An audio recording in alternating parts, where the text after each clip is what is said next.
Delmarva, aka Hollyland. And today we are going to get to the bottom of exactly what that means. And here to help us do it is this man right here, the author from Cambridge. Yes, you know Jim Duffy. Thanks for joining us this afternoon. You bet.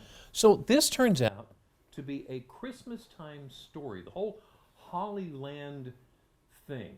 Yeah. And it comes in handy because this is a big weekend. It is. The Holly Festival is in Milton this weekend. Yeah, okay. And that's more than just like a seasonal celebration. It really honors the history and heritage of the holly. Of the holly. So its holly wreaths go way, way back in history, all the way back to like ancient Persia. So people were making them forever, but it became a Delmarva thing in 1890. Okay. Little town Farmington. A guy there named William Buell said, hey, we got lots of holly trees here, and it's much harder to get them in the city. So he cut holly branches and sent them to the cities where they could make holly wreaths. And he did a little test shipment, and it went pretty well, and then he made some more. And then 6 or 7 years later, one of his employees got the idea of making fully finished holly wreaths. Instead of just sending branches? Instead of just sending the branches. Okay. And that turned out to be a pretty big deal for this guy in Little Farmington. It's amazing how often on Delmarva in these little towns, somebody comes up with an idea that just kind of takes off. Yeah. You know?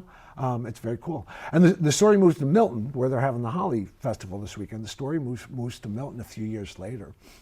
A shopkeeper, so everybody kind of starts copying this guy in Farmington.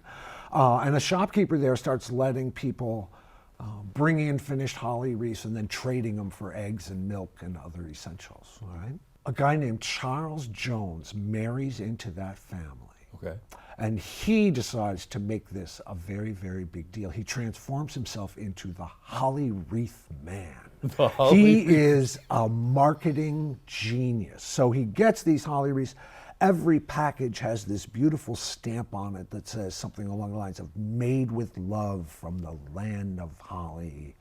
And so soon, this is taking off so much in the cities, these finished wreaths from the land of holly, that the people in Milton start referring to all the extra trains that are running through town at Christmas time as the Holly Express. And farm families all around in the countryside are, you know, the men, the women, they're all heading out into the woods, they're cutting holly branches. So this is turning into a pretty good...